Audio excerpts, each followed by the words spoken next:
레위기 19장 1절 10절 너희는 거룩할지니라. 레위기 19장 2절 말씀. 레위기 전체 요절 말씀이라고도 하고요. 레위기 19장 2절 말씀 같이 읽습니다. 이스라엘 자손의 온 회중에게 말하고 그들에게 이르라. 나 주 너희 하나님이 거룩하니 너희는 거룩할지니라. 너희는 거룩할지니라. 나 주 너희 하나님이 거룩하니. 주님께서 어떠하신 같이 우리가 그래야 된다는 말인데 계속 같은 말씀이에요. 나 주 너희 하나님이 거룩하니 너희는 거룩할지니라. 오늘 다룰 본문 말씀은 이스라엘 사람들이 가나안 땅에서 어떻게 살아야 되는지 뜬구름 잡는 이야기가 아니고 믿음으로 살아라, 은혜로 살아라 이러면 이게 뭐 말인지 모르잖아요. 이제 구체적으로 아주 구체적인 삶의 실천 사항들을 지금 다루고 있습니다. 잠깐 기도하고 시작합시다. 위대하시고 거룩한 주 하나님 감사합니다. 주님께서 은혜와 복을 주시고 주의 영을 충만케 해주셔서 이 시간도 주의 말씀이 선포될 때 주의 성령이 저희 속에 넘치게 하시고 기름 부음이 넘치게 하시고 권능이 임하게 하시고 또 주의 복이 넘치게 하셔서 아버지 하나님 주님 주시는 기쁨과 자유와 평강과 은혜가 임하고 또 주의 크신 긍휼이 저희 임하기를 원합니다. 사랑 아버지 하나님 도와주십시오. 그래서 저희 마음이 새롭게 되고 또 혼이 새롭게 되고 영이 새롭게 되고 저희 몸이 또 새 힘을 얻어서 회복되는 그런 귀한 시간이 되도록 해주시고 이 자리에 참석한 모든 혼들에게 주님께서 어느 시간 어느 때보다 더 넘치는 은혜를 쏟아부어 주시옵소서. 말씀을 듣는 기쁨과 즐거움이 저희 속에 가득 차게 하시고 그 말씀이 저희 속에서 크고 강하게 또 강력하게 효력 있게 그렇게 일하여 주시옵소서. 감사드리며 주의 성교합니다. 아멘. 아멘. 예. 하나님 어떤 말씀하실 때 아주 추상적으로 뜬구름 잡듯이 그렇게 철학적 지침을 주신 것이 아니라 삶에서 실천할 수 있는 매우 구체적인 일들을 가르쳐 주셨습니다. 본문의 가장 중요한 구절이 너희는 거룩할지니라 이겁니다. 성경의 핵심 주제 중에 하나가 거룩입니다. 어떤 사람 믿음, 소망, 사랑, 평안, 자유 등 기독교의 핵심 가치들에 대해서 말하지만 하나님의 속성 중에 가장 중요한 것은 단연 거룩입니다. 물론 당연히 우리가 이제 하나님의 속성 서로 부딪히는 게 없는데 예를 들어 의와 거룩, 사랑과 공의, 또 사랑과 거룩이 부딪힐 때 무엇을 우선으로 두느냐 그러면 일반 교회 이제 보수주의, 복음주의 교회들에서는 하나님의 사랑을 우선으로 해서 예를 들어 우리가 어떤 단체 연합할 때도 사랑으로 하나 돼야지요 하면서 이렇게 사랑으로란 말하면 다 되거든요. 사랑으로 하면 우리가 불교도들하고도 사실 이렇게 노숙자들에 의해서 김치 담아주고 밥 해주고 이런 게 가능합니다. 사랑으로 하니까. 근데 이제 거룩해버리면 이게 불가능해져요. 근데 이 근본주의란 건 뭐냐면 하나님의 제1가치를 거룩에 두는 겁니다. 하나님의 제1가치를 거룩에 둬요. 본문의 가장 중요한 구절은 너희는 거룩할지니라. 성경의 핵심 주제죠. 거룩은 그분의 이름입니다. 거룩은 그분의 이름이에요. 이사야 41장 4절에 우리의 구속자로 말하는데 만군의 주 곧 이스라엘의 거룩하니가 그분의 이름이니라. 거룩하니 the holy가 뭐냐? 그분의 이름이니라. The holy is his name. 이사야 57장 5절에 높고 높으며 영원에 거주하고 이름이 거룩함이니가 이같이 말하노라. 이름이 거룩함이 holy is his name. 거룩이 그의 이름이신 분, 이 말. 거룩이 그의 이름. 이름이 거룩함이니까 이같이 말하노라. 이름이 거룩이다. 거룩이 이름이다. 그분의 이름이다. 이 말은 그분의 가장 두드러진 특징, 하나님의 인격적 속성, 신적 속성 중에서 가장 두드러진 특성이 뭐냐면 거룩이다. 이 말입니다. 하나님을 대표하는 속성이 믿음도 있고, 사랑도 있고, 소망, 안식, 자유, 평강, 능력, 권능, 별의별 여러 가지가 많이 있겠지만, 단연 돋보이는 한 가지 특성은 뭐냐? 거룩이다. 이 말입니다. 그분의 이름이 거룩이라고 하면 가장 먼저 떠오르는 속성이 이제 거룩이다. 이 말이죠. 성경의 거룩이란 말은 거의 700회가량 반복적으로 나옵니다. 레위기 핵심 주제, 핵심 의도 거룩입니다.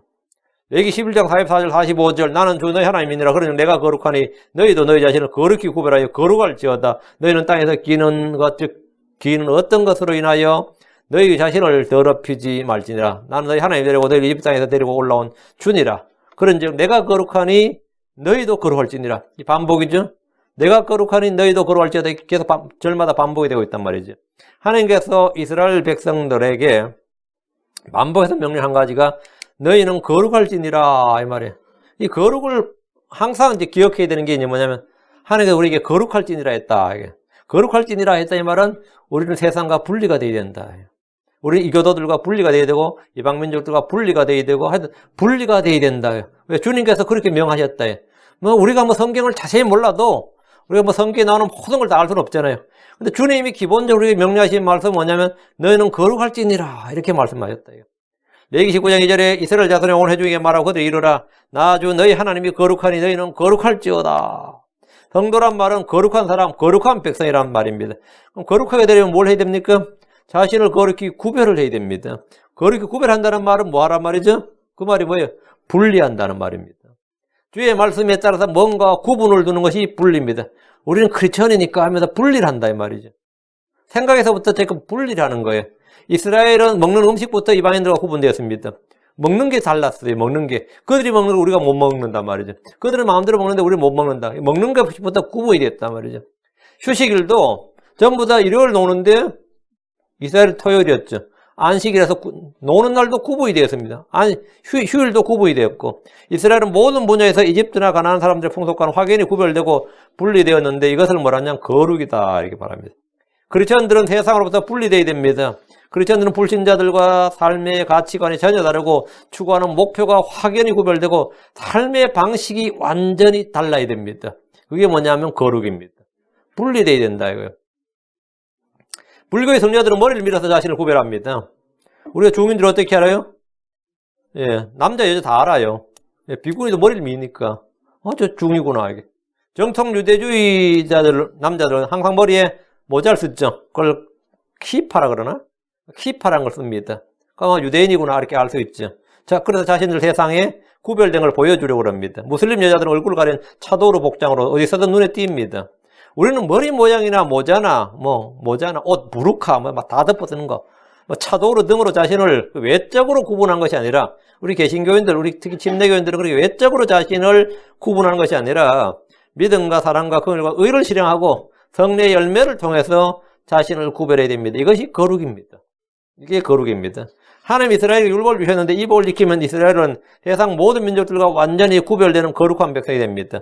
그들의 법은 세상 민족들에게는 없는 법이었기 때문입니다. 그들에게만 있는 법이었다. 이스라엘에게 모세 율법이라는 것은 이스라엘에게만 주어진 법이고 이스라엘 백성만 가진 법이었습니다. 그렇죠? 그렇기 때문에 그들이 이 법을 지키면 하나님의 법을 지키는 거예요. 사람들이 만든 법이 아니라 하나님의 법을 지키기 때문에 모든 민족들과는 확연히 구별이 되었단 말이죠. 그리스도인들은 복음을 따라 행하면 세상과 완전히 구별됩니다. 복음의 말씀이 성도들을 세상과 구별지어 주는데 이것을 거룩이라고 합니다. 주께서 거룩할지니라 이 말씀은 하나님께서 복음의 말씀으로 살라는 겁니다. 이스라엘은 율법으로 자신을 거룩히 구별해야 됩니다. 레위기 10장 7절 그러므로 너희는 너희 자신을 거룩히 구별하여 거룩할지니 나는 주 너희 하나님이니라. 너희는 너희 자신을 거룩히 구별하여 거룩할지니 했죠. 거룩히 구별하라. 다르게 하라. 다르게. 주 하나님께서 우리가 세상에 성화되지 않고 일치하지 않고 주의 말씀으로 구별되고 분리된 사람이 되기를 원하신다는 겁니다. 생각이나 말이나 행동이나 무엇이든 확연한 차이를 보이기를 원하십니다. 이스라엘은 이집트나 가나안 족속들과 외모나 언어가 달라야 하는 것이 아니라 풍속이 달라야 됩니다. 생활 풍속이 달라야 됩니다. 그들과는 신관, 종교가 달라야 됩니다. 식습관이 달라야 됩니다. 결혼관이 달라야 되고 경제관이 달라야 됩니다. 그게 뭐냐면 분리죠. 달라야 된다면 거룩히 구별하라 말이죠. 그게 뭐냐면 거룩이에요. 죽음에 대한 사후의 세계관이 완전히 달라야 됩니다. 달라야 할 것들이 다르지 않고 비슷하거나 같다면 그것이 부패고 부정이고 타락입니다. 뭐 똑같네. 별로 다른 것도 없네. 이 말은 뭐죠? 그게 부패예요. 뭐 이 교회도 뭐 다른 교회가 별 차이 없네 이러면 뭐죠? 그게 부패야. 예, 여기도 크리스마스 트리 있네. 그게 부패야. 이 교회도 뭐 트리 있네 뭐. 그게 부정이고 부패고 타락입니다. 보통 교회들 말이에요. 지금 12월달 되면 정신없습니다. 좀 열심히 교회 다니는 사람들은 12월달 한 달 정신없어요. 노래 연습해야죠. 연극 연습해야죠. 애들 가르쳐서 뭐 해야죠. 뭐 음식 준비해야죠. 뭐.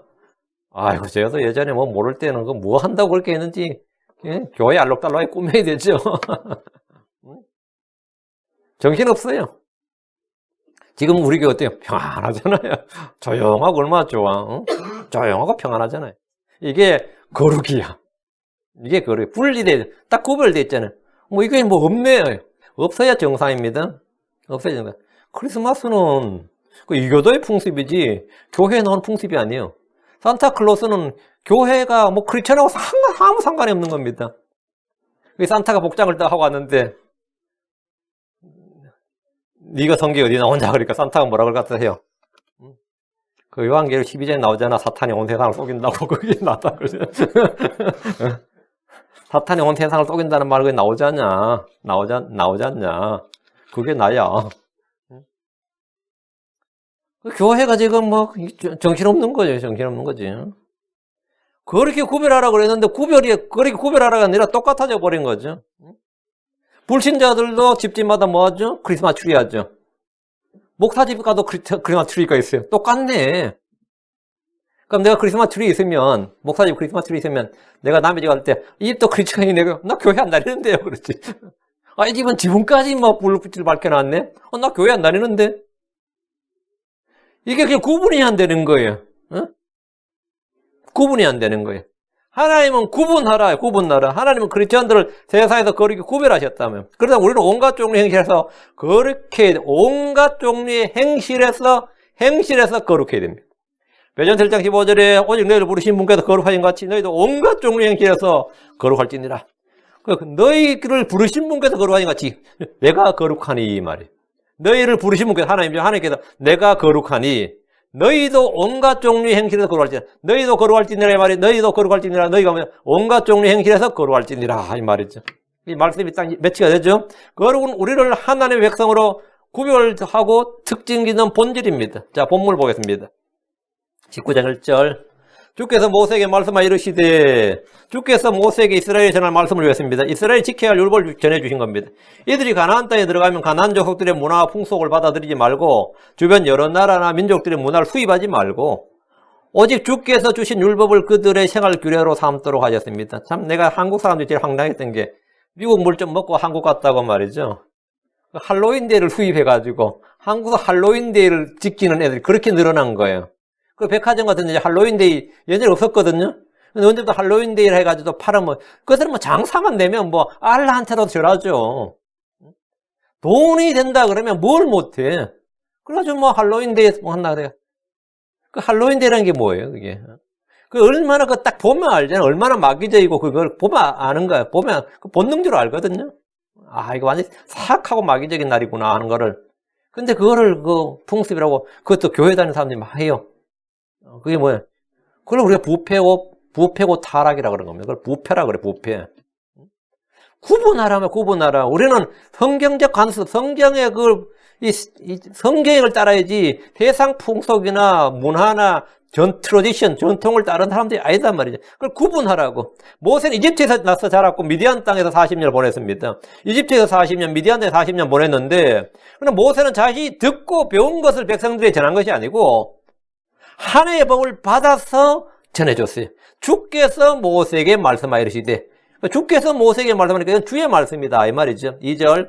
이스라엘 자손의 온 회중에게 말하고 그들에게 이르라. 나 주 너희 하나님이 거룩하니 너희는 거룩할지니라. 이스라엘 자손 온 회중에게 말하고 그들에게 이르라. 모세가 전도자다 이 말. 모세가 말씀의 선포 프리처다 말이에요. 하나님이 주신 말씀을 받아서 전해준다. 하나님 모세에게 이스라엘 자손의 온 회중에게 말하고 그들에게 이르라고 하셨습니다. 하나님 제사장들 통치자들이 아니라 온 회중에게 말하라고 하셨는데 이것은 모든 회중이 모든 사람이 주의 법을 지켜야 되고 주의 법대로 살아야 하기 때문입니다. 주의 백성이 주의 법을 알지 못하면 짐승과 같다고 하십니다. 이미 모세는 수차례에 걸쳐 주의 말씀을 전하고 책으로도 기록했지만 주님은 그에게 다시 말씀을 전하도록 하셨습니다. 믿음은 하나님의 말씀을 들으면서 옵니다. 주께서 대언자들에게 그들에게 말하고 이르라 하셨습니다. 신약에서 크리스천들은 모두 주의 말씀을 전하는 전도자들입니다. 우리는 진리를 말해야 됩니다. 우리는 복음을 선포하고 주 예수님을 증언해야 됩니다. 우리가 12월달 되면 트리를 만들라 이렇게 전할 수 있습니까?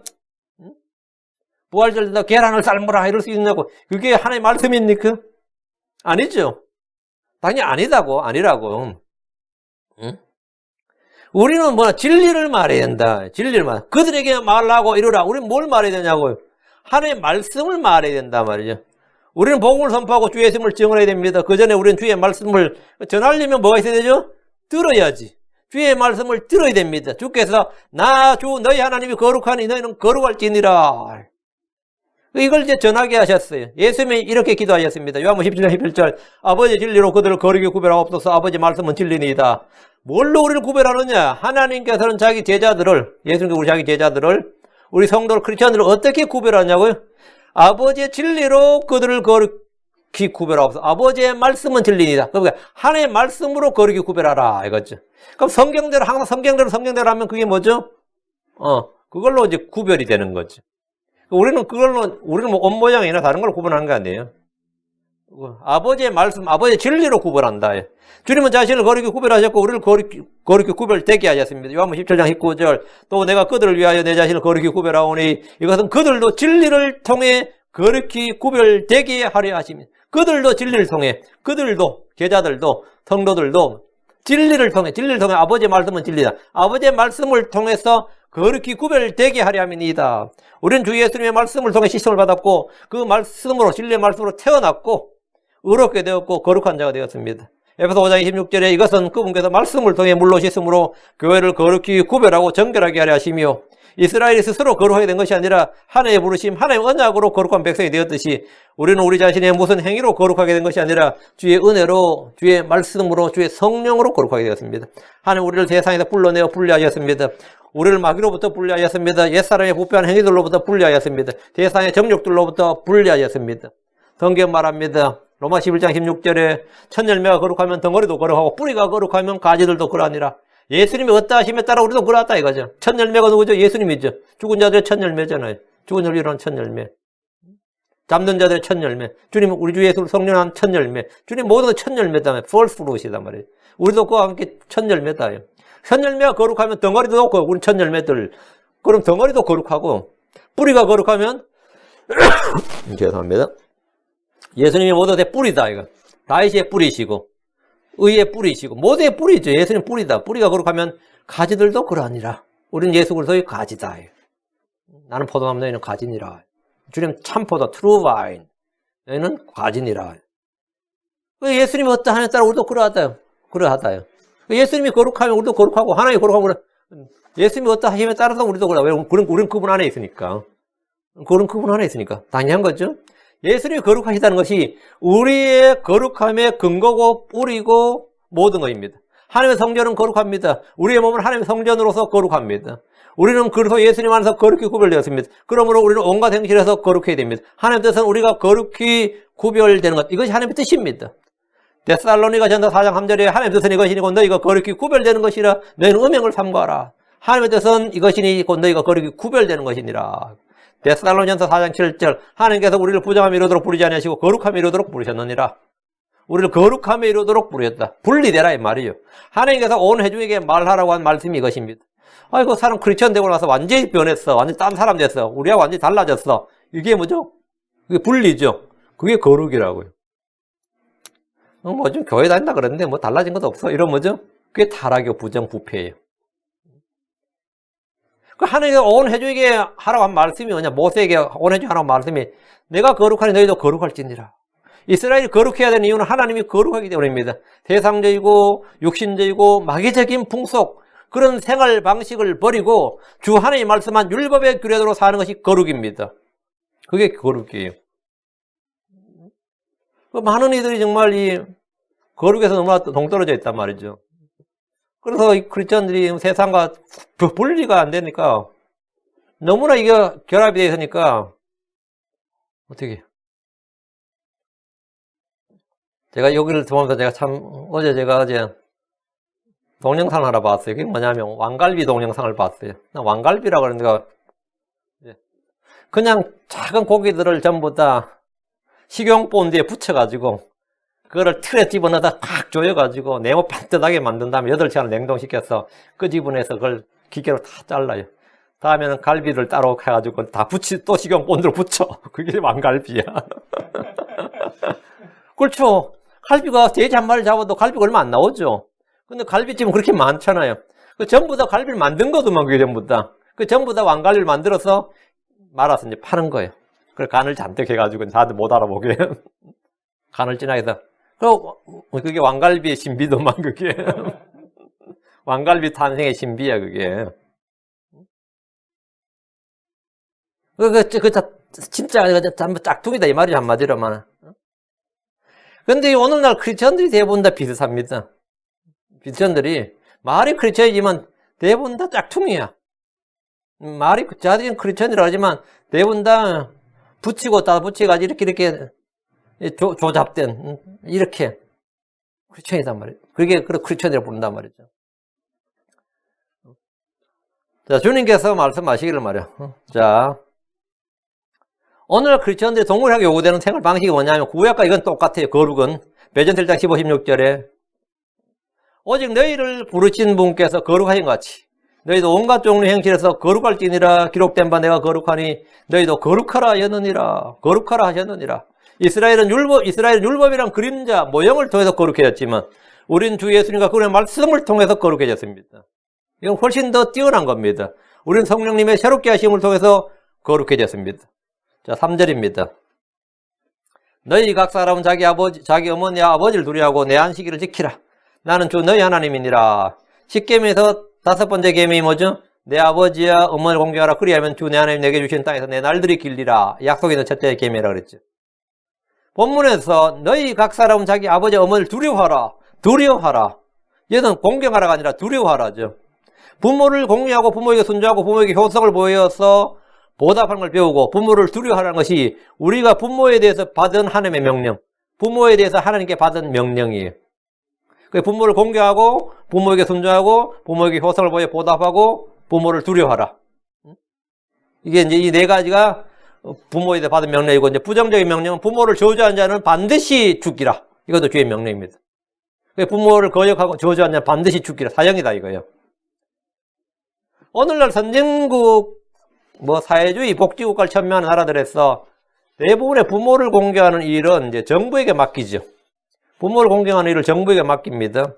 자식들이 아니라 정부가 노약자들에게 연금을 줍니다. 자식이 돈을 주는 게 아니라 정부가 연금을 주고, 정부가 노인들에게 먹을 걸 주고, 정부가 약과 의료를 지원하고, 그러다가 이제 다치면 이제 요양원이나 병원 집어넣어가지고 죽을 때까지 놔두고, 그렇게.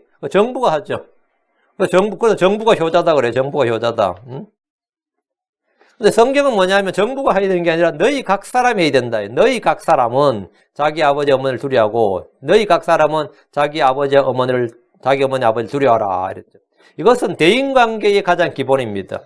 우리가 하나님과의 관계, 그 다음에 사람과의 관계인데 사람과의 관계를 대인관계라고 하죠. 대인관계의 가장 기본, 일단 부모에게 어떻게 하는 게 이게 가장 기본이죠. 인간관계의 시작은 부모와 자식과의 관계로 시작됩니다. 모든 사람은 다 부모와 자식과의 관계로 시작이 돼요. 그래서 한국 사람들이 이것을 이제 천륜이라고 합니다. 다음이 부부관계죠. 부모와 자식 관계가 이제 그거고, 다음이 부부관계고, 다음이 형제관계고, 다음이 친지나 친구관계입니다. 이웃 간의 관계를 설정하기 앞서서 먼저 부모, 자식, 부부, 형제 간의 관계를 성경적으로 바르게 확립을 해야 됩니다. 아저씨만도 못한 아버지가 있고요. 원수 같은 배우자가 있고, 남보다 못한 형제들도 있습니다. 실제 있어요. 많이 있습니다. 우리 현실에서 수두룩합니다. 주 앞에서 거룩한 사람들은 부모, 부부, 형제, 자식들과 인간관계에서도 사랑이 있고 형제의 사랑과 친절이 있습니다. 너희 각 사람은 자기 아버지, 어머니, 아버지를 두려워하라. 하나님께 지금 굉장히 구체적인 명령을 주고 계시는 겁니다. 내 안식일을 지키라. 10계명 중 네 번째 계명이 이거 제4계명에 대한 법입니다. 안식일 제도는 하나님과 이스라엘 사이에 맺은 표적입니다. 안식일이 이스라엘과 하나님 사이에 맺은 표적이에요. 하나님 이스라엘에게 안식일을 주셨습니다. 안식일은 광야에서 모세를 통해 이스라엘에게 처음 알려지고 처음 주어졌습니다. 이것은 신약에서 크리스천들이 적용되지 않습니다. 안식교도를 비롯한 일부 율법주의자들은 주의 첫날이 아니라 안식일 준수를 외치지만 안식일은 교회에 주신 규례가 아닙니다. 하나님께서 교회에 주신 것은 안식일이 아니라 안식입니다. 내가 너에게 안식을 주노니, 이렇게. 내가 너에게 안식일을 주노니, 그건 말이 안 되죠. 내가 너에게 안식을 주노니. 하나님께서 성도들이 주신 것은 안식이지 안식일이 아니다. 하나님께서 이스라엘에 준 것은 뭐죠? 안식일을 줬지. 그런데 그들은 안식을 잘 못 누렸습니다. 하나님께서 이스라엘에게 안식일을 주신 것은 여세 동안 일을 하고 하루를 쉬라는 것입니다. 어떤 이들은 이제 안식일은 창세기에서 주 하나님 쉬셨고, 창세기 2장 2절에서 주 하나님 쉬셨다 그러죠. 그리고 복을 주신 날이므로 크리스천들 역시 이 날을 지켜야 된다 이렇게 주장을 합니다. 상당히 설득력이 있습니다. 그러나 성경은 이것이 이스라엘 자손에 주신 것이고 그들이 좀 표적이고 언약이라고 합니다. 출애굽기 37장 13절에 너는 또 이스라엘 자손에게 말하 이르기를 너희는 진실로 내 안식일을 지킬지니라. 너희는 안식을 지켜야 될 주체가 뭐라고? 너희는 진실로 내 안식을 지킬지니라. 그것은 너희 내대로 나와 너희 사이에 있을 표적이니, 나와 너희 사이에, 하나님과 이스라엘 사이의 표적이다 이 말이에요. 이것은 내가 너희를 거룩히 구별한 주인 줄을 너희가 알게 하려 함이니라. 이스라엘을 구별하는 주, 이스라엘을 모든 민족들과 구별된 민족으로 하나님께서 구별하셨다는 것을 알게 하려 함이니라. 그게 안식일을 지키라는 목적이다 이 말입니다. 주께서는 이스라엘을 구별하기 위해서 그들에게 안식일을 표적으로 주신 겁니다. 안식일은 이스라엘이 주신 언약이었습니다. 출애굽기 37장 16절에 그러므로 이스라엘 자손이 안식일을 지키되 그들의 대대로 안식일을 준수하여 영속하는 언약으로 삼을 것이니라. 이스라엘은 이게 전통이 아니라 이건 하나님 언약으로 영속하는 언약으로 삼을 것이다. 우리는 안식일을 지켜야 하는 이스라엘이 아니라 성령으로 태어나 새로운 창조물이 된 크리스천들입니다. 4절 너희는 우상들에게로 돌이키지 말며 너희를 위하여 부어 만든 신들을 만들지 말라. 나는 주 너희 하나님이니라. 이것도 굉장히 구체적인 거죠. 거룩할지니라 했는데 거룩할지니라가 어떻게 하는 게 거룩할지니라 하냐면 내 부모를 두려워하는 것 그리고 안식일을 지키는 것 이것은 분명히 구별이 되는 거거든요. 이 교도들은 이게 안 됐어요. 전혀. 그다음에 우상들에게로 돌이키지 말며 너희를 위하여 부어 만든 신들을 만들지 말라. 이 교도들은 집에 몇 개씩은 우상했고 뭐 사람마다 한두 개씩은 다 토템을 하나씩 갖고 있었단 말이에요. 나무든 은이든 뭐 돈 많은 사람 금으로 만들어가지고 자기 수호신 하나씩 갖고 있었단 말이에요. 근데 아예 부어 만든 신들을 만들지 말라 해버리니까 이스라엘 백성은 단 한 명도 이것이 있으면 안 되는 거예요. 이스라엘 사람들에게는 이 토템이 있다는 건 뭐 상상도 할 수 없는 거죠. 뭐 크리스천들이 뭐 우리가 뭐 예를 들어 여러분이 뭐 부적을 갖고 다닌다 그러면 그 크리스천이야? 아니면 여러분 중에 누가 뭐 어떤 걸 신상 하나 만들어서 가방에 갖고 다닌다, 품에 갖고 다닌다 그러면 차에 딱 갖고 다닌다 그러면 어때요? 우리가 크리스천이라 그래요? 아니라 그러지. 우리가 부어받는 신을 아예 만들지 말라. 나는 주 너희 하나님이니라. 우상들은 헛된 겁니다. 우상들은 거짓이고 혼동입니다. 이사야 4장 29절에 보라 그들은 다 헛것이며 그들의 일은 아무것도 아니니 그들이 부어 만든 우상들은 바람이요 혼동이니라. 그들이 부어 만든 우상들은 바람이요 혼동이니라. 우상을 섬기는 자, 우상을 제작하는 자, 우상을 따르는 자는 우상과 같습니다. 우상들에게 돌이키지 말라는 것은 이집트나 가나안 족속들처럼 우상들을 경배하거나 섬기지 말라는 말입니다. 너희를 위하여 부어 만든 신들을 만들지 말라는 것은 우상 제작을 말합니다. 사람들이 돌이나 나무나 노시나 금문을 가지고 신상을 만드는 것은 이방인들에게 너무나 흔한 일입니다. 크리스천들 중에도 예수의 형상, 십자가 형상을 가지고 다니는 이들이 있는데 그건 하지 말아야 할 일입니다. 크리스천들이 그걸 뭐 어떤 이렇게 신물이라 생각, 신물을 행한다면 그건 헛생각입니다. 레위기 26장 1절 너희는 너희를 위해 우상들이나 새긴 형상을 만들지 말고 너희를 위해 서 있는 형상을 세우지 말며 너희 땅에 돌로 된 형상을 세우고 그것에게 절하지 말라. 나는 주 너희 하나님이니라. 세우지 말고 절하지 말고 만들지 말고 주님께서 우상들에 대해서 쫙 하신 말씀이 만들질 마라 일단. 그리고 만들면 세울 계획이죠. 세우질 말고 거기 절하질 말고 나는 주 너희 하나님이니라. 이제 크리스천들이 자기가 크리스천이라고 드러내기 위해서 뭐 십자가 목걸이도 하고 이렇게 하는 분들이 있죠. 그 십자가는 목에 매달아야 되는 게 아니고 자기 어깨에 짊어져야 되는 겁니다. 십자가는 못 받게 되죠. 그럼 이제 목에 매달아 다니고 뭐 반지로 해달라고 팔찌 해달라고 이런 건 되게 쉽죠. 십자가를 지는 건 어려워도. 난 십자가를 져야겠다 이렇게 마음 먹어야 됩니다. 십자가를 져야겠다 이렇게 하고 해야지. 들고 다닐 생각하고 걸고 다닐 생각하면 안 됩니다. 에스겔 14장 6절 주님 우상에 찌든 이제 이스라엘 향해서 말씀하셨어요.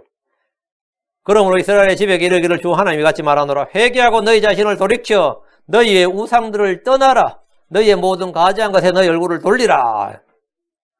너희의 우상들을 떠나라. 너희 우상들을 떠나라. 너희의 모든 가지한 것에 너희 얼굴을 돌리라. 우리는 지금 신상을 만들거나 해오지 않습니다. 우리가 뭐 어떤 웬만한 크리스천들 대부분 다 신상을 만들거나 해오거나 이런 사람 없을 겁니다. 그런 사람 없죠. 크리스천들에게 있는 우상은 뭡니까? 탐욕과 탐심입니다. 탐욕을 부린 자는 우상 숭배자입니다. 탐심이 우상 숭배입니다. 자, 5절입니다. 너희는 화평한 물에 희생물을 주께 드릴 때에 너희 자신의 의지대로 드리고 앞에서 봤죠? 번제물 들고 화평한 물 들고 감사한 물인데 화평한 물은 자발적으로 자원해서 드린 희생물입니다. 화평한 물은 감사나 서원을 드릴 때 주께 드리며 사람들이 그 희생물을 나누어 먹습니다. 하나님께서 헌물을 드린 후에 헌물을 가져가서 서로 먹게 한 희생물이 화평한 물이죠. 너희 자신의 의지대로 드리고 이 말은 이 헌물은 자원 헌물임을 말해줍니다. 의지대로 나머지 헌물들은 다 율법에 정해진 대로 규례가 딱 있는데 화평 헌물은 자신의 의지대로 드린단 말이죠. 신약에서 드리는 모든 헌물은 다 자원 헌물입니다. 신약의 크리스천들이 여러분 교회에서 드리는 모든 11조란, 우리가 11조란 말 듣는데 11조란 용어는 사람들이 편의상 쓰지만 신약에서 그런 법은 없습니다. 크리스천들이 11조란 건 없어요. 신약교회의 성도들은 먼저 자기 자신을 주께 희생물로 드려야 됩니다. 우리는 영적 희생물 드리는 제사장으로서 영적 희생물 드립니다. 찬양과 감사, 기도는 주께 드릴 영적 희생물입니다. 선을 향하는 것과 나누어진 것도 영적 희생물입니다. 신약의 헌금 원칙은 자원하여 드리는 것입니다. 가진 대로 드려야 됩니다. 하나님 없는 걸 받지 않습니다. 빚을 내서 헌금한 일은 담대한 믿음이 아니라 헛된 것이고 불법입니다. 헌금은 자기 마음속에 정한 대로 드려야 됩니다. 고린도서 9장 7절에 자기 마음속에 자기가 정한 대로 인색하지 않게 후하게 즐거이 드려야 됩니다. 이런 점에서 크리스천들의 모든 헌물은 다 화평 헌물이라 할 수가 있습니다. 우리가 드리는 헌물, 우리가 드리는 헌금은 거의 대부분 화평 헌물처럼 우리가 다시 사용합니다. 그렇죠? 화평 헌물은 헌물 드리지만 제사장한테 얼마를 일부를 주고 어깨하고 다리 일부를 주고 다시 가져와서 자기들이 먹는단 말이에요. 교회도 마찬가지죠. 헌금하면 목사하고 교회 운영비로 쓰고 다 교회 성도를 위해 쓰는 겁니다. 이건 다 화평한 물이에요. 그 교회에서는 대부분 다 우리가 드린 헌물을 다 우리가 사용합니다. 화평한 물은 그것을 드리는 사람이 일부를 제사장에 주고 다시 가져와서 그들이 나눠 먹습니다. 그러니까 오늘 신약교회는 구약에서 여러 헌물 중에서 신약교회가 드리는 모든 헌물은 다 화평한 물이라고 볼 수 있습니다. 감사 헌물이고 또 하나님께 드리는 감사 헌물이고 자원해서 드리는 헌물이고 이런 점에서도 마찬가지죠. 6절입니다. 그 희생물은 너희가 그것을 드리는 바로 그날과 다음 날에 먹되 셋째 날까지 조금이라도 남았거든 그것을 불에 태울지니라. 셋째 날까지 남겨두지 말라는 겁니다. 화평 헌물은 희생물 드리는 사람이 그 희생물의 가족이나 이웃이나 친구들을 초청해서 함께 먹을 수 있는데 먹을 수 있는 날이 정해져 있습니다. 희생물을 드리는 그 당일 날이나 바로 그 다음 날까지. 셋째 날까지 고기가 남아있다면 그것은 적게 남았든 많이 남았든 다 불태워야 됩니다. 고기를 아껴서 먹겠다고 남겨둬도 소용없습니다. 셋째 날에는 남은 고기를 모두 불에 태웁니다. 화평헌물 중에 감사헌물로 드린 것은 당일에나 다 먹어야 됩니다. 자원헌물과 서원으로 드린 것은 이튿날까지 먹을 수 있고 셋째 날에는 다 태워야 됩니다. 화평헌물은 아껴서 혼자 두고 먹을 수 있는 것이 아니라 빨리 다 먹게 하셨는데 이웃과 가능한 한 많이 나누도록 한 겁니다. 7절입니다. 19장 7절. 셋째 날에 조금이라도 먹으면 그것이 가증한 것이 되려 내가 받지 아니하리라. 셋째 날에 화평헌물 먹으면 화평헌물 드린 것조차 무효가 되어버립니다. 화평헌물 아껴두고 셋째 날에도 먹으려 한다면 그것은 가증한 것이 되고 주님께서 받지 않는다. 그래서 레위기 7장 18절에서 규례를 정해주셨던 겁니다. 레위기 7장 18절에 만일 셋째 날에 그 화평헌물의 희생물의 고기를 조금이라도 먹으면 그것은 내가 받지 아니할 것이요. 또한 그것을 드리는 자에게도 그것이 드린 것으로 간주되지 아니하고 도리어 가증한 것이 될 것이며 그것을 먹는 호는 자기 불법을 담당하리라 이랬습니다. 그 사람들은 주의 율법을 알고도 그것을 탄력적으로 운영하는 것이 합리적이고 유익하다고 생각하는 이들이 있습니다. 꼭 기록이 그렇게 돼 있지만 그걸 좀 유도리 있게 좀 탄력적으로 운영을 해야 될 거 아니냐 이거. 고기를 잘 보관해서 오랫동안 아껴서 먹으면 더 좋은 것이라고 그렇게 이제 합리적으로 생각할 수 있습니다. 크리스천들 중에는 불법을 행하면서 그걸 사랑이라고 주장할 수 있어요. 주의 법을 무시하면서 은혜라고 하는 것이 그런 주장할 수 있습니다. 얼마든지 전부 자기 합리화는 얼마든지 성경으로 가능합니다. 모든 사람은 다 자기 죄를 하나님의 말씀으로 가릴 수 있습니다. 누구나 다. 어떤 죄인도 죄에 대해서 종교적 변명은 다 천재입니다. 자기 죄에 대해서는 회개하고 시인한 것은 어려운지 몰라도 자기 죄를 합리화하고 변명하는 데는 얼마든지 성경 어느 구절을 끌어낼 수 있어요.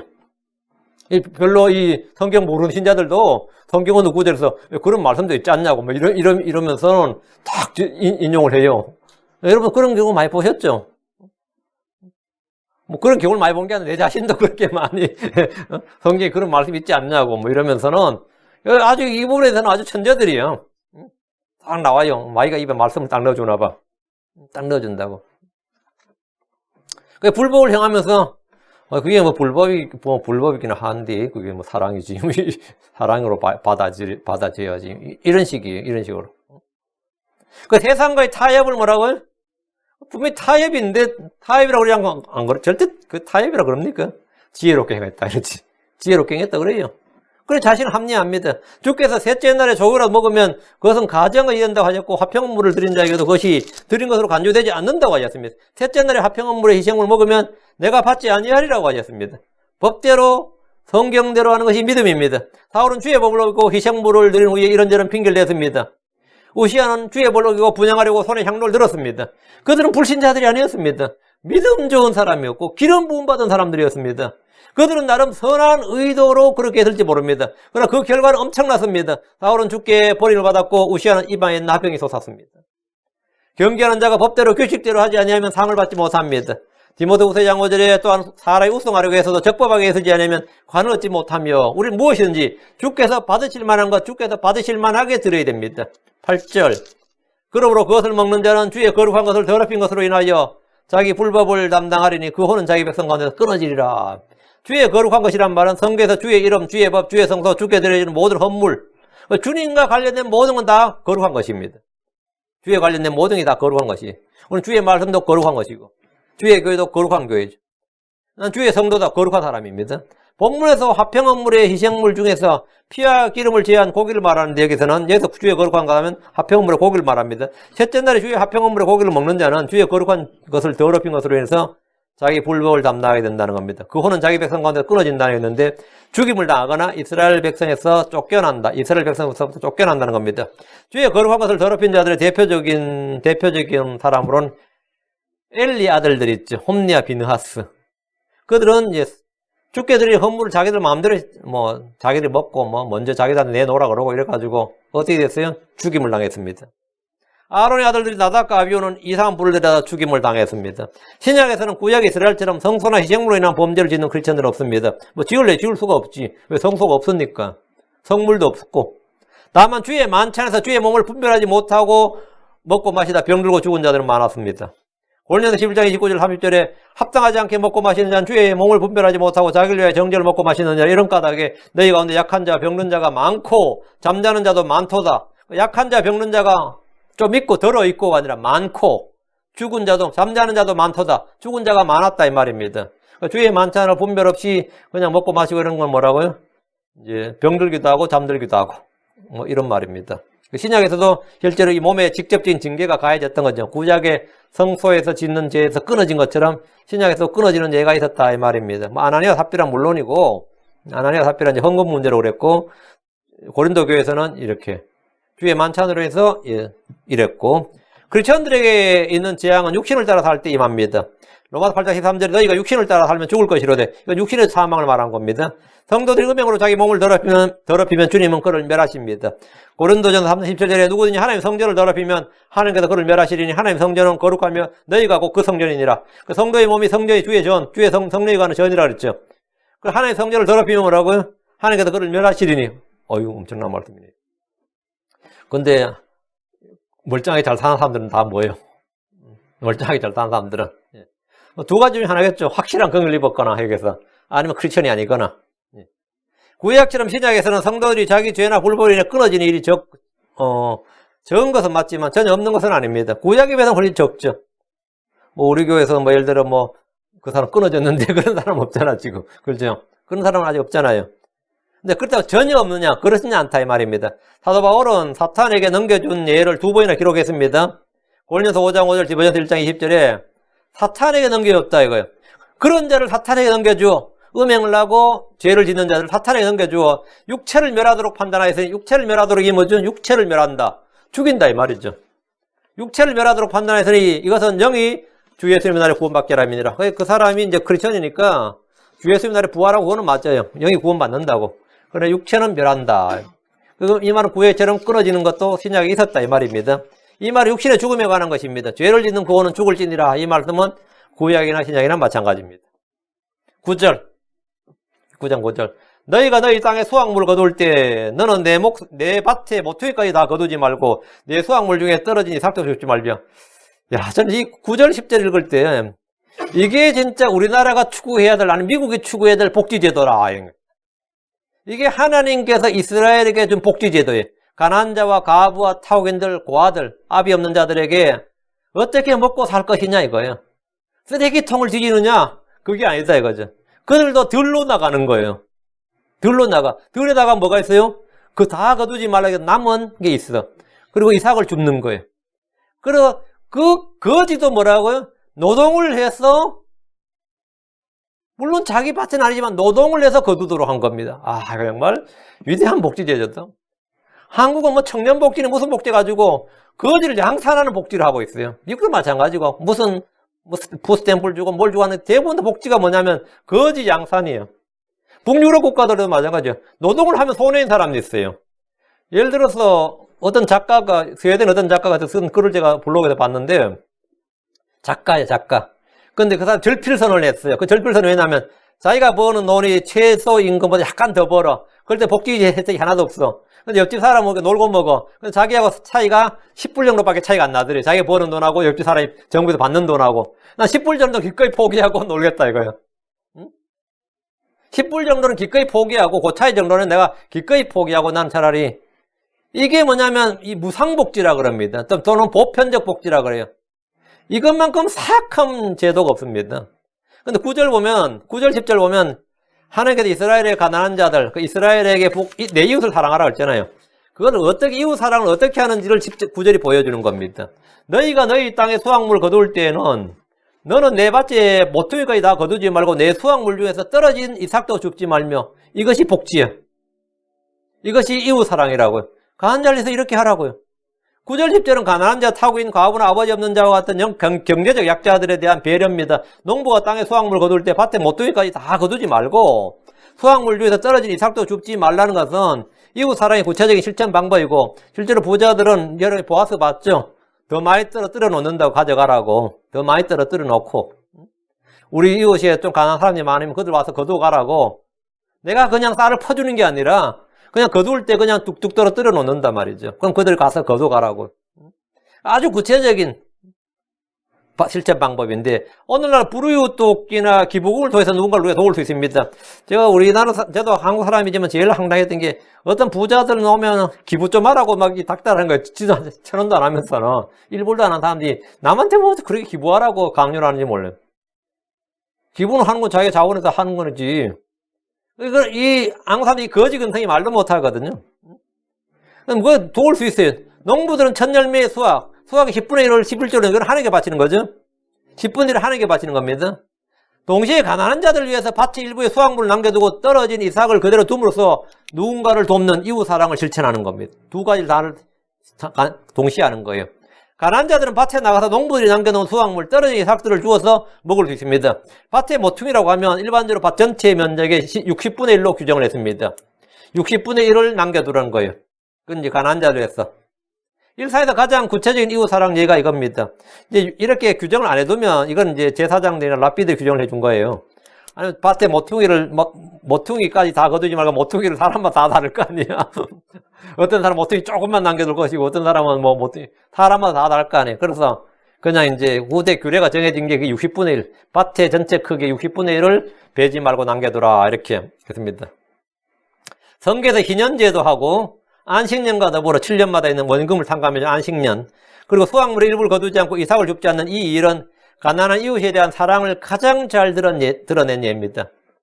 이거 이렇게 하면 뭐 자본주의 사회는 그 시스템이 망가질 거예요. 이자 안 받고 원금 탕감해줘봐. 나도 돈 신나게 빌리고 7년 동안 이렇게 있겠지. 이건 상당한 뭐가 있어야 되는 거죠? 윤리의식이 있어야 되죠. 윤리의식이란 건 뭐냐면 그냥 일반 윤리의식이 아니라 하나님과의 관계성 속에서의 뭐가 있어야 되는 신앙이 있어야 돼. 그게 없이 하면 완전 이 제도는 완전히 뭐 나라 망쳐 만드는 저거죠. 예. 모압에서 과부가 되어 돌아온 나오미와 함께 유대 땅에 온 룻이 밭에 떨어진 이삭을 주러 간 얘기가 나오는데 바로 이 9절에 해당되는 거죠. 10절입니다. 내 포도원에 떨어진 포도를 줍지 말고 내 포도원에 포도를 놔다지 말며 가난한 사람과 나그네를 위하여 그것들을 남겨둘지니라. 나는 주 너희 하나님이니라. 이 포도원이란 말은 일반적으로 포도밭을 포도원이라고 하죠. 당연히 그게 바인야알드니까 비니야알드. 우리가 바인야알드, 바인이 포도원, 발음은 비니야알드인데 그게 포도원인데 우리가 한국 사람은 이 포도원이라고 하지 않고 과수원이라고 그래요. 과수원이라는데 그 유대 땅에서는 포도원이란 말이 과수원이란 일반적으로 포도원이 맞고 올리브 나무를 다 키워도 그것도 포도원이라고 그랬어요. 유실수를 키우면 다 그냥 포도원이라고 그랬단 말이죠. 포도원인데 이 유실수, 과일을 키울 때 그걸 다 따지 말고 가난한 사람과 나그네를 위해서 그걸 남겨둘지니라 했습니다. 나는 주 너희 하나님이니라. 이게 복지라고요. 성경에서 포도원이라고 하면 포도농작물을 말하는 것이 아니라 올리브나무나 무화과나 뭐 기타 과실수가 있는 모든 밭을 다 포도원이라고 합니다. 삼손이 블레셋 사람들의 밭과 포도원을 불태운 예가 나오는데 거기 보면 사사기 15장 5절에 그 나무족에 불을 붙여 여우들이 블레셋 사람들의 배지 않는 곡식밭으로 들어가게 하므로 곡식단과 배지 않는 곡식과 포도원과 올리브를 태우게 아니라 그 포도원은 포도가 아니라 올리브 밭이었다. 예. 포도원과 올리브를 태우게 아니라 이제 포도원을 가진 사람은 포도원에 떨어진 포도를 줍지 말고 포도원에 포도를 다 따지 말라고 하셨습니다. 한국에서도 이제 저도 이제 저희 쪽은 사과가 유명했어요. 그때 일조량이 많기 때문에 이제 경북이 요즘 능금이라 말 안 쓰나? 이제 사과 되게 유명했습니다. 저희 동네에도 사과는 많았어요. 왜냐면 그러면 그걸 다 따지 말라고. 배는 이제 키우기가 좀 어렵습니다. 배나 복숭아는 저장이 어려웠어요. 요즘은 이제 워낙 냉동시대 잘 돼 있었는데, 배나 복숭아는 저장이 어려웠어요. 사과는 저장이 쉬워요. 일단 따는 게 늦고, 바로 그걸 이제 따서 이제 창고에 넣어버리면 웬만큼 하면 시들어도 탱탱 골아서 먹는 게 사과니까. 탱탱 골아도 먹는 게 사과니까. 그래서 저희 동네 사과를 많이 키웠는데, 저희 동네 어른들도 보면 사과를 다 안 땄습니다. 근데 왜 다 안 땄냐 그러면 감나무도 감 다 안 땄어요. 그건 까치 먹으라고. 가난한 사람 먹으라고 아니라 까치 먹으라고. 근데 사실 왜 다 안 땄느냐? 너무 높이서 따기 힘든 거예요, 사실은. 너무 높이서 따기 힘들면 새들은 와서 먹기 쉽잖아요. 까치 먹어, 새들 먹어 하면서 인생 쓰는 거야. 그럼 지나간 사람이 이거 따먹으려도 너무 높아서 따먹기 쉬워요. 어렵지. 나 같은 사람 따먹어.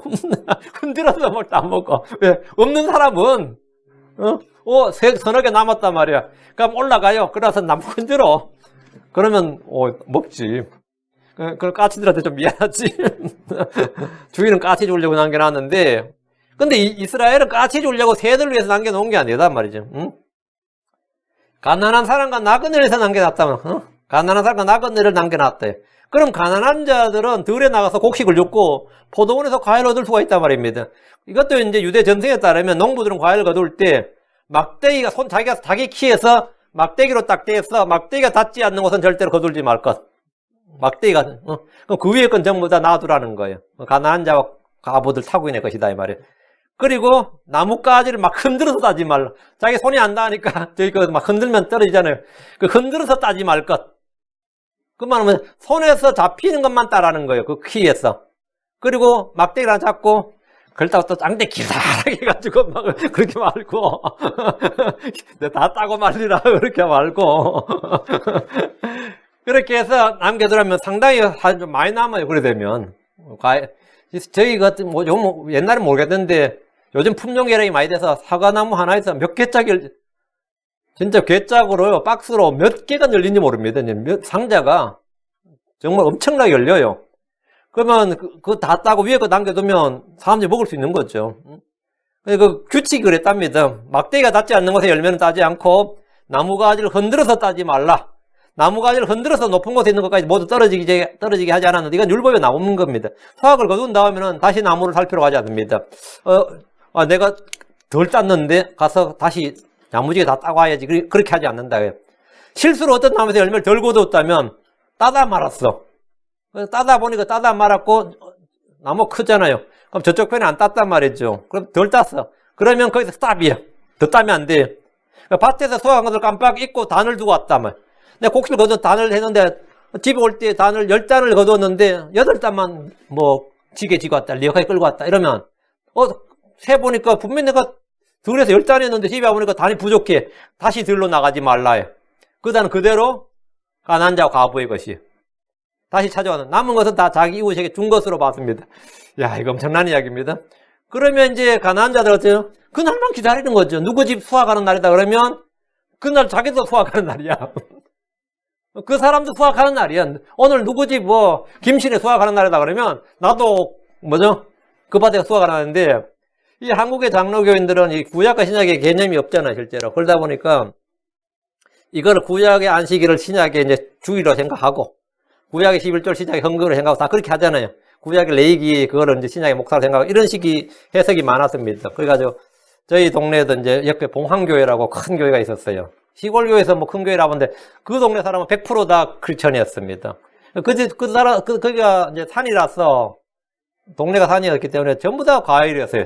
자두에, 그 동네는 논농사보다는 과일이 많았고, 이제 우리가 동네 쪽으로 가는 산 밑에 이제 산이 있었는데, 그건 물이 잘 넘쳤어요. 그리고 또 강가다 보니까, 이제 과수원도 있었지만, 거기는 땅콩을 많이 키웠는데,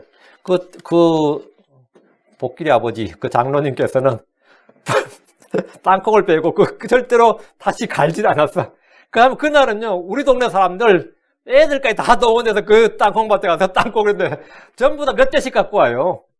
그러면서 돌아오면서 감사하다, 고맙다, 그 사람, 그렇게. 그분은 지금 이 말씀에 따라 하는 거야, 지금. 그 땅콩에다 자기 패가지고 있는 것만 거두고 남는 건 다, 그거는 샅샅이 패가야 되는데, 안 그렇게 안 하고, 다 가져가야 내가 우리 동네 사람들 그날만 기다리고 있다가 땅콩 안 키운 사람들도 다 몇 대씩, 저도 몇 대씩 갖고 하면서 감사하다, 고맙다 그러면 얼마나 좋아.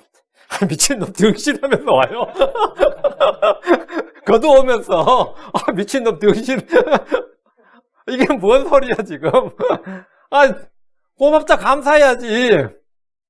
온 동네 사람 그만 거두면 그게 진짜 몇 마를 거둔 거거든요 실제로. 이제 몇 마를 거둔 거지. 그러면서 욕하면서 희덕거리면서 그렇게 산 넘어오니 내 지사고 나서 생각에 얼굴이 다 화끈거려요. 근데 내가 그때 왜 그 사람은 그렇게 했을까 내가 이해를 못했어요. 이걸 사람들 진짜 한 톨에 쌀도 안 남기려고 합니다. 밥 먹을 때도 진짜 밥을 어디 남겨요. 물에 진짜 헹궈서 먹지. 그렇게 하는 우리가 그 시대에 없는 시대에 그래 살았는데 그분들은 그렇게 하는 거예요. 우리 사과도 많이 따먹었지. 그 동네를 우리 늘 거쳐오면서. 왜? 남겨뒀어요. 근데 그분들 보니까 그 장로교였는데 다 이 원리를 따라서 한 거야. 덕분에 우리가 덕을 엄청 봤어요. 덕을 엄청 봤어요. 우리 보고 그분이 늘 그랬어요. 우리 동네 사람 안 믿으니까 너희들 이 과수원에 가서 따먹지 마라. 도둑질 아닌 건 도둑질이다. 나중에 남겨진 것을 먹어라. 이렇게. 진짜 많이 남겨줬어요. 남겨진 걸. 그럼 우리 막 올라가서 애들이 얼마나 나무 잘 타요.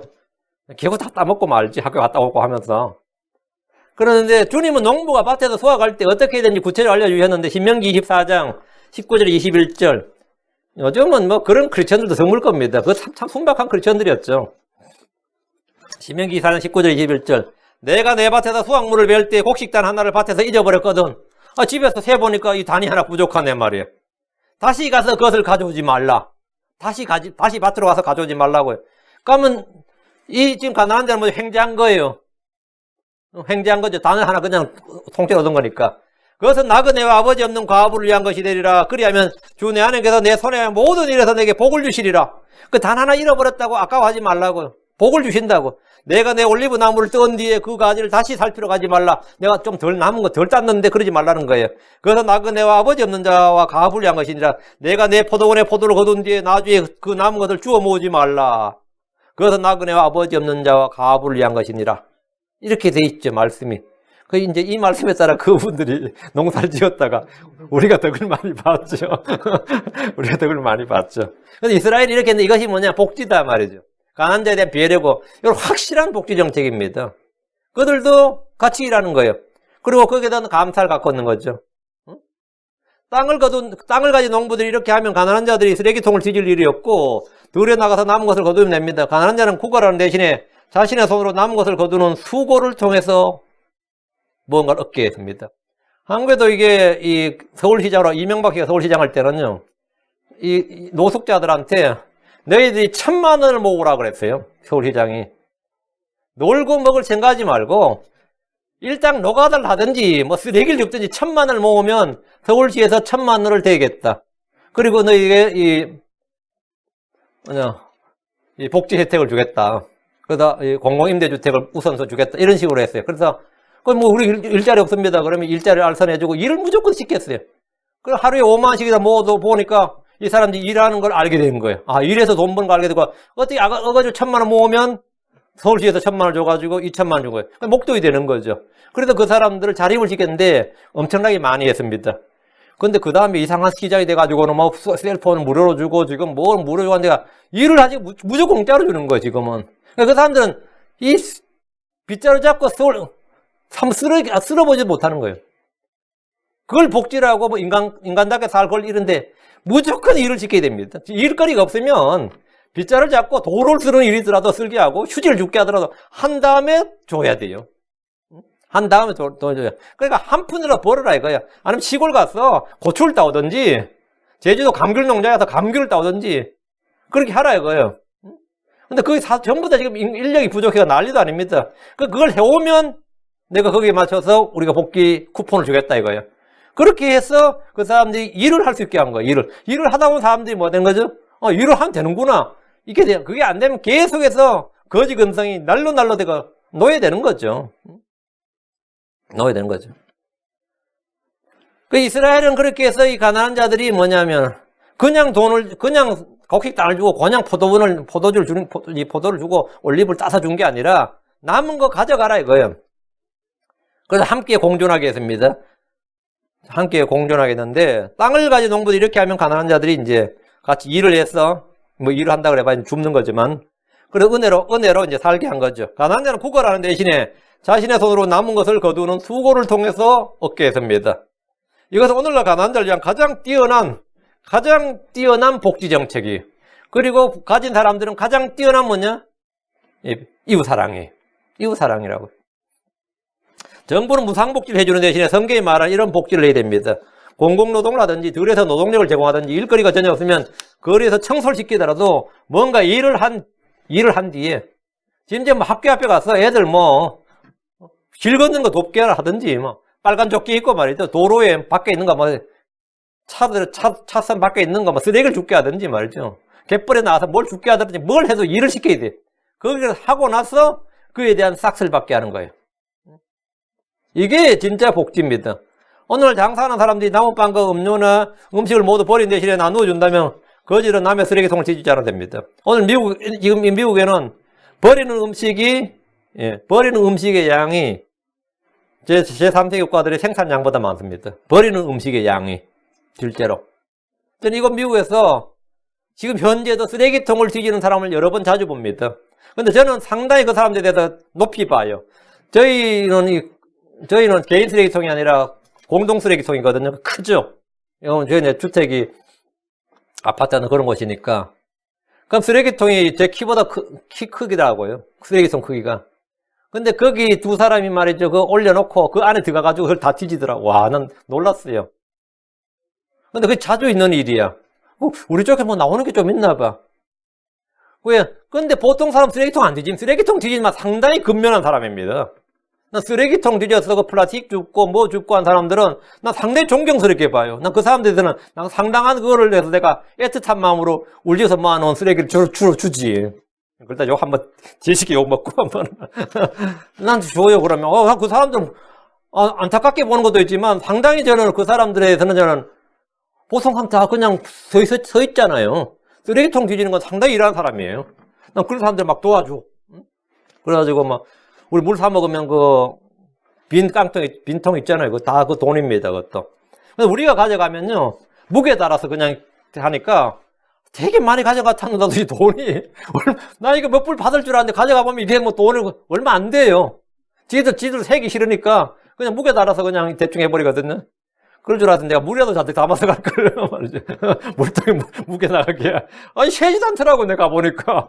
이거 되게 황당하게. 그래서 내가, 이거 쓰레기, 이 사람들한테 줘야겠다. 이번 몇 번 줬어요.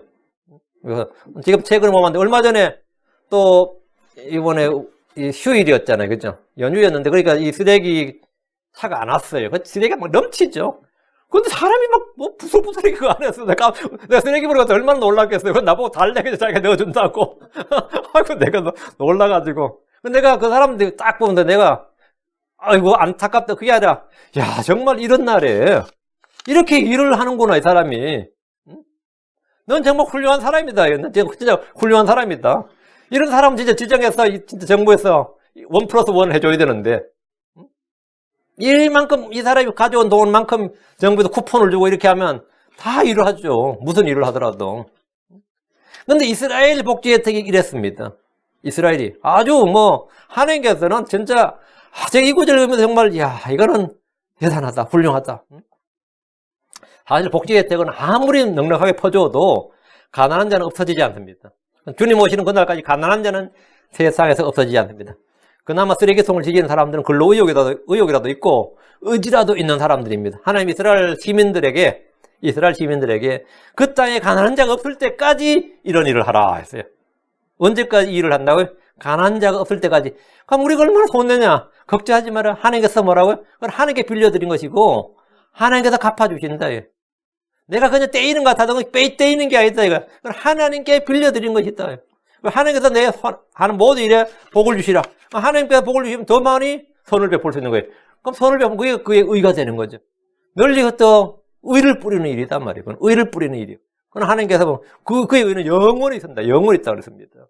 이 일에다 주님의 보상이 있다는 겁니다. 그래서 10절에 그렇게 하면 주 내 하나님께서 내 손에 모든 일에서 복을 주시리라. 하나님은 선한 일에 대해서 보상을 주십니다. 오늘 여기까지 하겠습니다. 오늘 여기까지. 예. 자, 다음 편에 계속하기로 하고, 하나님께서 지금 구체적으로 이스라엘이 가나안 땅에 들어가서 해야 될 일, 이제 이집트와 가나안의 풍속을 배우지 말라고 이제 딱 경고사항을 말씀하시고, 구체적으로 해야 될 일을 이제 19장부터 이제 말씀하시고 있는데, 절절히 한 절 한 절이 전부 다 실체적인, 구체적인 생활 방식, 실천 사항들입니다. 아주 구체적이죠. 기도합시다. 위대하고 주 하나님 감사합니다. 하나님께서 오늘 주의 말씀을 계속 전할 수 있도록 해주셔서 감사합니다. 아버지 한 선포된 모든 말씀들이 성도들이 믿음을 잘 받아서 마음에 간직할 수 있도록 해주시고, 아버지 하나님께서도 한 주간 성령 충만한 가운데 주의 빛 가운데 걸을 수 있도록 해주시고, 주님과의 더욱더 깊은 교제가 있도록, 깊은 사귐이 있도록 은혜 허락하여 주시옵소서. 주님의 어떠하심이 저희 안에 잘 계시되어서 저희도 동일하게 주님의 어떠하심 같이 걸어갈 수 있도록 인도하여 주시옵소서. 특별히 이 말씀 침례교회 성도들, 신약교회에 본이 되는 그런 성도를 되도록 해주시고, 아버지 하나님 이 세상의 모든 사람들과 뿐만 아니라 참으로 이 거짓 그리스도인들과도 또 거짓 교회들과도 완전히 구별된, 분리된 그런 거룩한 크리스천들이 되도록 인도해 주십시오. 감사드리며 주의 성기도합니다. 아멘.